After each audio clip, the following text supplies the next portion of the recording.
My name is Lisa Marie Kellys, and for 5 long years, I have been buried beneath the sea, trapped within a cold, merciless tomb, staring up into a world to which I used to belong.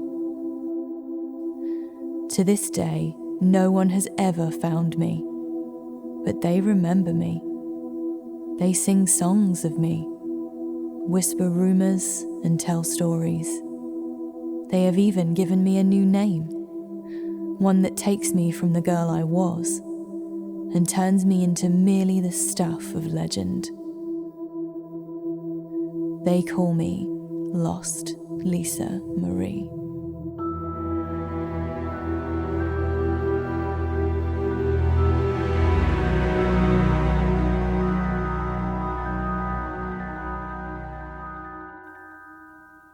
I grew up in a small coastal town and knew little of the world.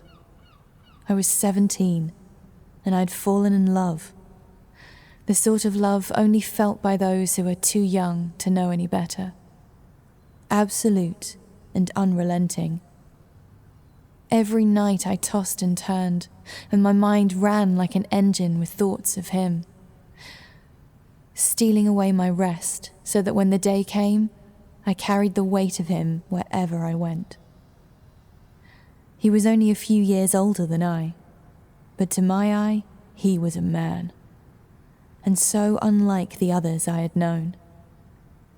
17 is a hard age, especially for a girl who the boys had never noticed until they were looking for something. It happened with all of them. Even the boys I had grown up with as close friends all came to the day when their gazes changed, when the words they spoke became hungrier, until, ultimately, I found I did not want to hear them anymore. But he was different. He was not known to our town. He had only been there a matter of days, but he noticed me from the start. And his words were soft, considerate, and all for me. There was no ulterior motive I could detect. He was simply a young man, one that I could talk to, and one that would allow me to speak. Before long, we would take walks together. I would bring picnics, he would bring books, and together we would eat and he would read to me under a shade of trees. He filled my head with stories of the world, and in that perfect scene, I would allow my mind to be filled with wonderful images of faraway places, passionate romances, and things beyond the stars. What I could not allow, however, was for my parents to find out. They were small-minded people from a small town, and they did not fully trust those from the outside. As funny as it sounds to me now, I feared their disapproval, and could not bear the thought that they may order our relationship to end. I thought there would be a day when they would need to find out, but I was not ready for it to be then. I wished to stay in the dream for a little while longer, so whenever we would meet, we would do so in secret. Whenever we walked, we tried to make sure it was away from where others may be. He was a stranger to the town, and as far as anyone knew, he was to me too. He always brought the most beautiful stories with him on our walks, but my favourites had always been those about the night sky. Tales of the constellations, legends about creatures called midnights that gave birth to stars. All of them captivated me, and I craved more. The day came when he asked me if I would join him for one night, close to midnight, so he could show me a place with the most beautiful view of the stars I could ever imagine. I refused. I still lived in my parents' home and could not leave after dark. If they were to discover me gone, they would punish me and send him away, forbid us to see each other, and I would lose my love forever. He kissed the tips of my fingers clasped in between his, and with a soft smile, he promised that we would not be discovered, that I would be returned home as safely and swiftly as the night breeze. That smile could have made me believe anything. I smiled back and agreed. The night came. I remember standing in my room, waiting, ready, wearing the prettiest dress I owned. The sky was clear. With butterflies in my stomach, I stole out of my window and into the night, being careful to tread as silently as I could as I made my way down the lane. He was right where he promised he would be, at the end of the lane, hidden among the hedges, and I ran straight into his waiting arms. We walked for a long time, and under the cover of darkness, he led me down a path I'd never been down before, to the southern coast. There were endless trees all around, but he knew where to go, knew every step without hesitation. We emerged through the brush onto a clearing atop a cliff, and as soon as we did, the view he promised was delivered. My eyes drank in all the unbelievable sights of the heavens stretched out before me. He guided me forward, close to the edge of the cliff, to best see the ocean reflecting the pale moonlight, brighter and more brilliant than I could ever have imagined. All the stars above us seemed unfathomable, incomprehensible in their immensity. It brought tears to my eyes. From our vantage point high above the sea, I scanned the endless horizon and imagined myself flying towards it like a seabird. I turned to him and found that smile, the one I would have done anything for, on his lips again. My heart swelled and I kissed him. It was a heady feeling, passionate and exciting. I felt my body unfurl under the power of that kiss, and I was lost to a flood of emotion. Our lips parted. I remember gazing into his green eyes and both of us smiling. Then his right hand shifted, and there was a deafening sound, like an explosion cutting through the silence of that infinite night.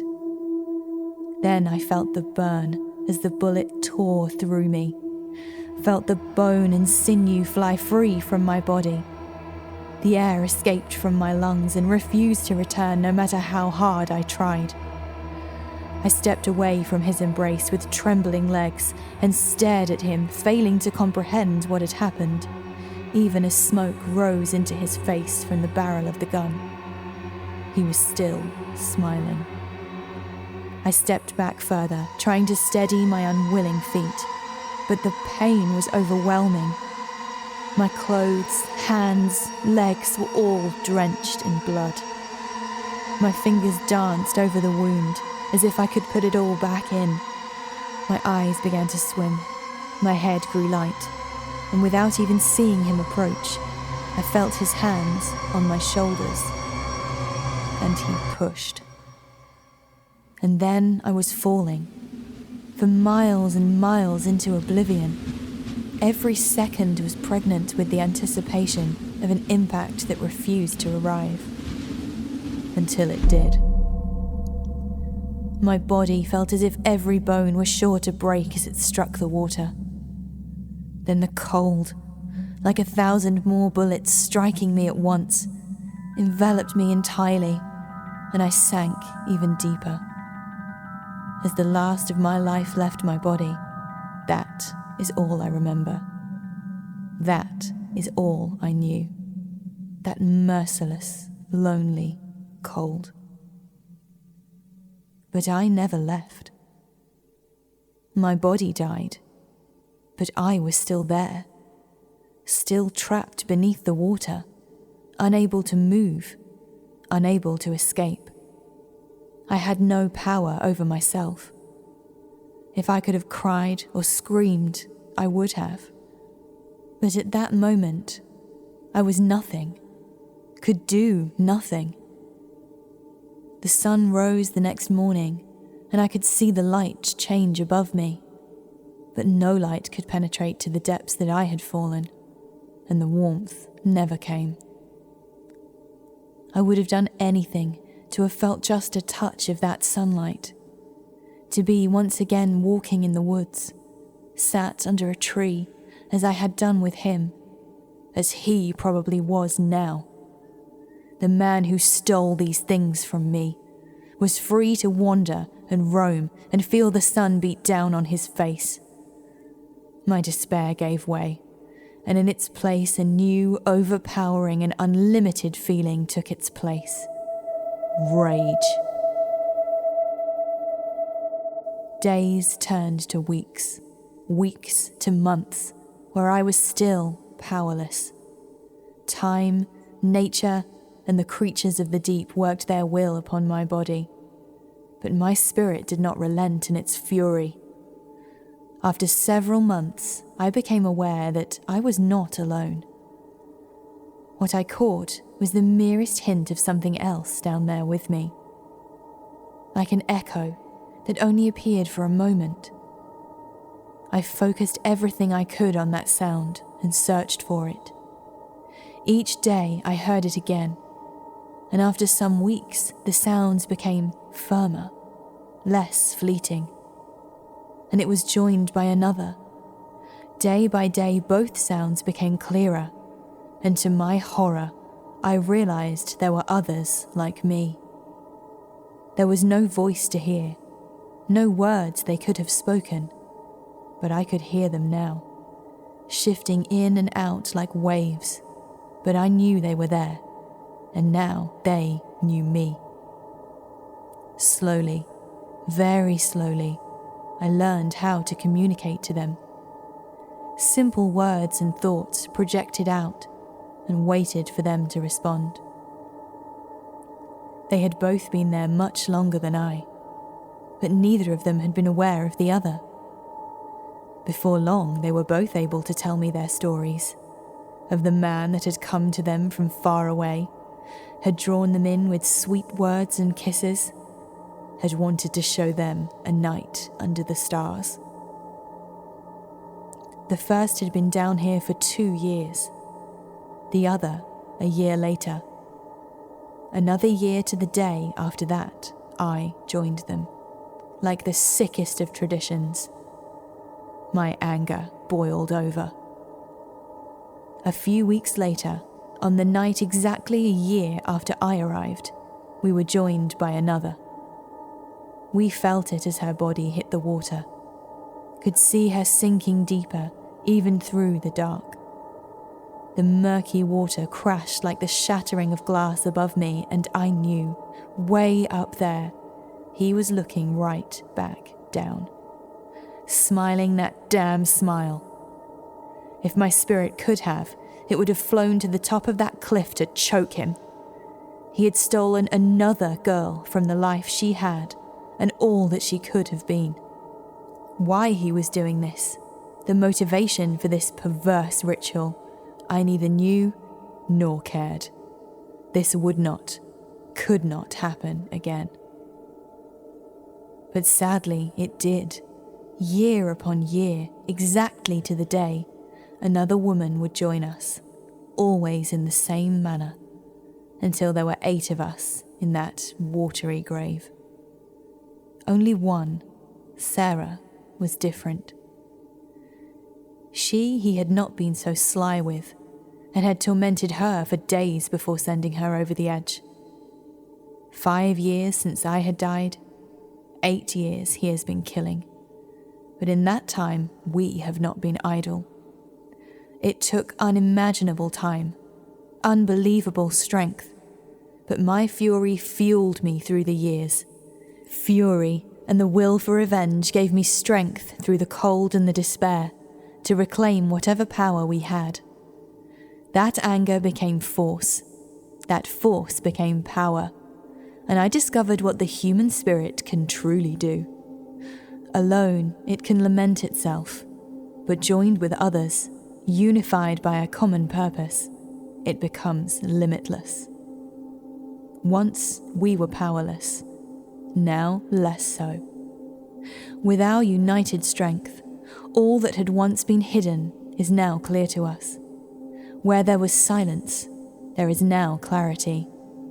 I can see all, can even hear the songs they have written about me, sung from villages and ships away in the distance. Where our voices were silenced, they can speak again. No restraint, no obstruction. We took our time. We gathered our strength for one purpose and one purpose alone. Tonight, it is the anniversary of my death, of all of our deaths, and it will be a day when another will be intended to join our ranks. We can see them now. See the young woman holding his hand. See how they both are trying to keep sheltered under the trees from the ungodly rain. Her suggestion that they should turn around, as there would be no stars to see among all this cloud. His refusal. The time is right. After so long being nothing, the familiar feeling of movement in my dead fingers, rotted and engorged from years under the water, is alien to whatever senses I have now. The fingers were the first thing to move, but then the head, sliding as if it threatened to come loose completely. But it didn't. It held its place. I let my rage fill what I once was, and felt the life return. Through the waters I hear my sisters doing the same. I can feel their movements for the first time.